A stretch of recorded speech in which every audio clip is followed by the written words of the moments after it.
Good morning, everybody. Yeah, please sit. Good morning, everybody. Today we will be going for the basic class of ECG, and it is in cardiology. If something is very, very sexy or most important, it is the ECG.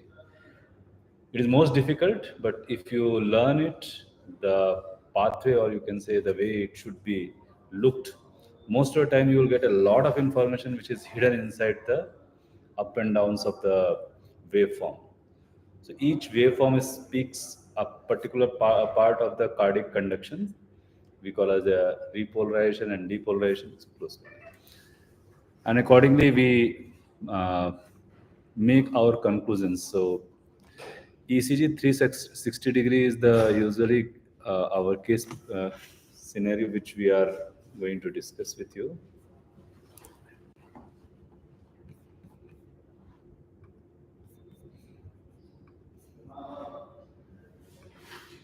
उनको बोल दो लाने का.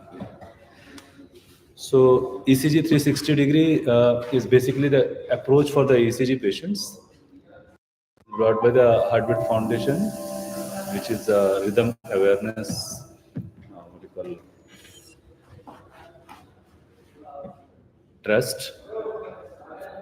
So approach to the ECG, rule of thumb, systematic approach for the acute interpretation of ECG within the clinical scenario, and history and examination part, all are important.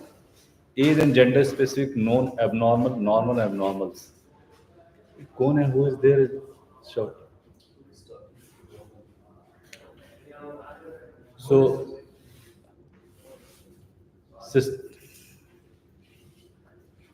so systemic approach is that we have to go in this systematic pattern, and there are some steps, and each steps gives some information, and systematically if we are approaching, we are going to conclude what basically we are. And if we are not going a methodological way, certainly we are going to miss a lot of information which are there inside the ECG. So first is rate, second is rhythm, third is excess of the P, QRS, T, all are having their own excesses. Then comes the interval, that is the PR, QRS, and QT interval. And then P means the atrial information, all will be ingrained in the P waves. So whether it is going to be prolonged or it is going to be peaked, depending on that, the information we are going to make. Comes the QRS. QRS is the waveform which represents the ventricular activity, and then come the ST. So all the interventional cardiologists stuck up with ST because all the interventions are in and around the ST. ST elevation, depression, flattening. So these waves is the reason when we give to the ECG to anybody, immediately everybody says ST elevation, depression. That is not the way we should. We have to go in a. Please come on the 5th floor.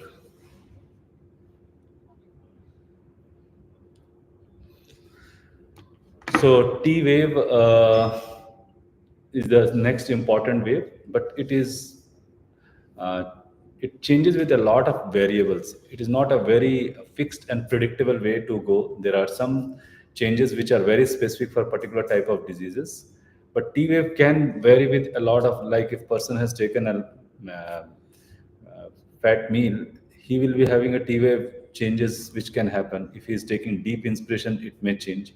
So different parameters will change the T wave. So it is not very predictable to make a conclusion unless we are knowing the background of the patient. So if he is inspired doing the inspiration, or he has taken a big meal, it may changes. So and after that comes the abnormal waves. So whether there is a pathological Q wave, delta, epsilon, Osborn wave. So all these waves is, if you are knowing how to identify, then only you are able to look it into them. And finally is the final conclusion. Means when we are making this thing, we have to see the patient background, their age, sex, and all the other determinants, and then finally we make a conclusion that this patient is having this diagnosis. As per the rule, we start from the bottom.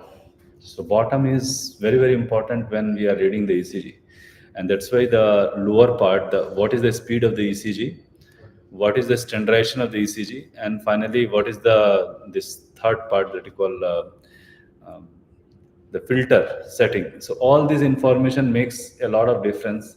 So these four information, when we are gathering standardization rate, filter setting, and the rate of speed of the this, then only we are going to make the diagnosis. Should make the diagnosis not by just seeing the ECG, because sometimes the bradycardia is running and you may not be knowing that ECG by mistake by the technician. They have not standardized the speed rate of 25, they have kept of 50. So bradycardia will be there and you will be thinking that patient is having bradycardia, but it is a normal rhythm. The speed and standardization is a very common thing which we know that every 50 and 25, these are two speeds, and 50 we use when the patient is having some tachycardia and we are not able to decipher the P waves. So P wave may be emerging into the T wave. So when you are taking a 50 speed, you will be able to see the, yeah, you will be able to see the T waves, the P wave which is coming out of the T waves. And second part comes the standardization. In the older ECGs, when we are doing the stylet of the ECG, which was there in the what we call BPL instrument, BPL ECG machine, there, if the proper stylet is not moving, this type of things will be coming. So this is called over damping and this is called under damping. That's why sometimes you will be seeing some patients will be coming the ST elevations, and when you are going to see the stylet is moving too much. So that is called overshooting of the stylet. But nowadays, when we are using our modern ECG machine, this type of problems are not there. But still, if you are able to see, always see this square. So this square will be giving the information whether the standardization, under damping, overshooting is happening or not. Then comes the filter setting. This is not a very important, but yes, who are working in the ICCUs, they should know what is called how it affects. So when we are seeing the monitors in the ICCU, usual damping should be one end. No, that is standardization. Damping is, you can see here the waves are going up. Yes. So this should not happen. Here it is being cut down. Yes. So it is becoming smooth, but it should be like a square. Yes. So if it is square, it is a normal, this one. There is no over damping, under damping. So it is just taking what information. The stylet is moving as per. It is very free. But if it is moving too much, it will be overshooting will happen. If it is coming, then ST elevation should happen. It will not happen properly. So the reports will be misleading. But this is in the older system when we are using the BPL instrument, one single ECG, there the stylet, all those things. But nowadays it is not a problem. Yeah. Coming the filter setting. So filter setting is also important. And when we are using the monitors of our ICCU, the filter setting is different. So LPF means low pass filter and high pass filter. So and everything have got its importance. So when we are taking the information, means the electrical system is going, electrical signals are going to the ECG machine.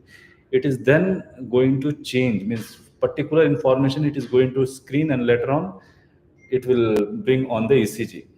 So this frequency we call it the low and high pass filters. So these filters will be taken for making our ECG in a very predictable way. So high pass filter, ST segment, and low pass filter will affect the QRS morphology. So normally the filters are between 0.05 to 150 normally. So when we are changing the high pass filter, it will affect the ST segment. And we have to see the patient who is having a lot of high respiratory rate, like 30, 35s.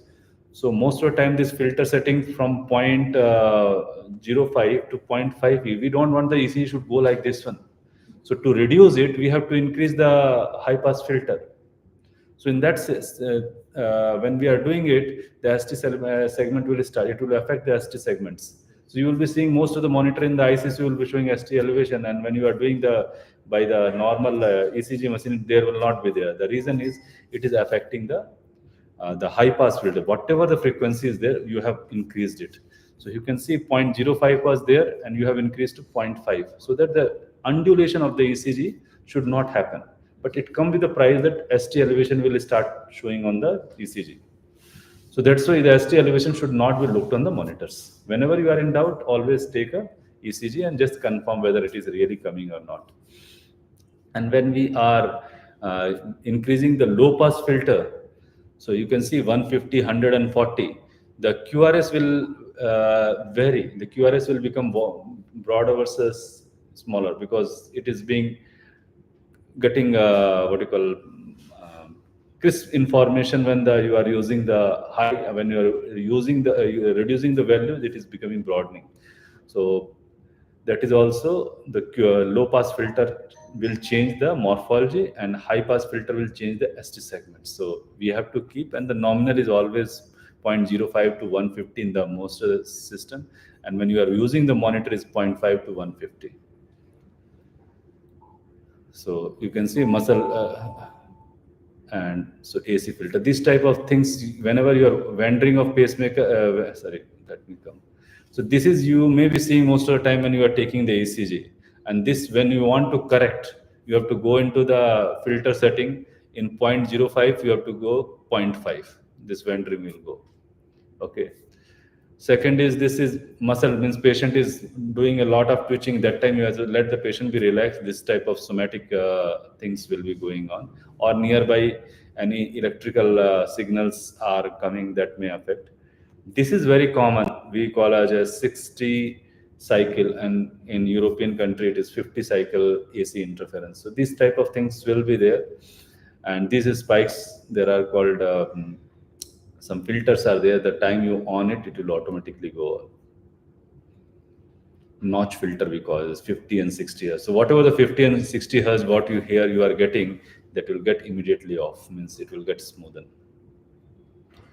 Okay. Coming to the rate. So the rate is the most important and very easy to identify. Nowadays there is no need. Most of the time the ECG will be, machine will be giving the values, and if you know 25 millimeters equal to 1 second, so it is 25 millimeter is equal to 1000 milliseconds. So accordingly all the calculation happen, and in our EP we are just calculating everything by just in the particular milliseconds. So we are not saying 60 beats, we will do in 1000 milliseconds. So that is the heart rate is 1000 millisecond, 600 millisecond. If you have to know what is the heart rate, then just you have to divide by 60,000, you will get the values. Usman, you are ready with this one? We will go in this regarding, since he was a bit late, so we started. You can come. 1 minute.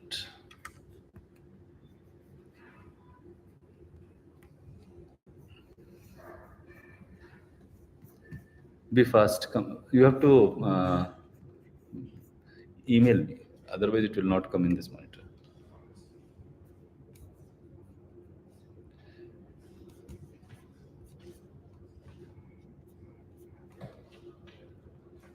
Hello.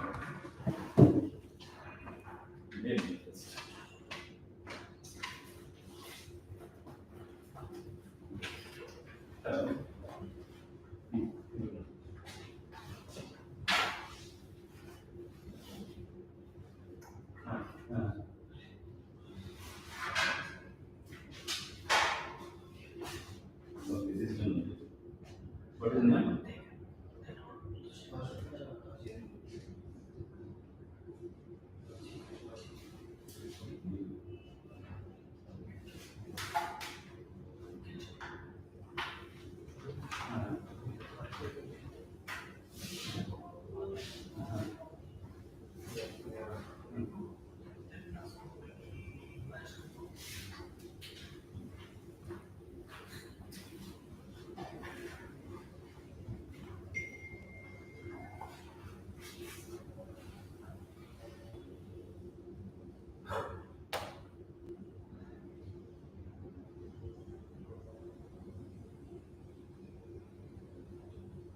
Okay, let us see. Just,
It has not come yet. उसको उसी mail में भेजो नहीं बस से गया नहीं है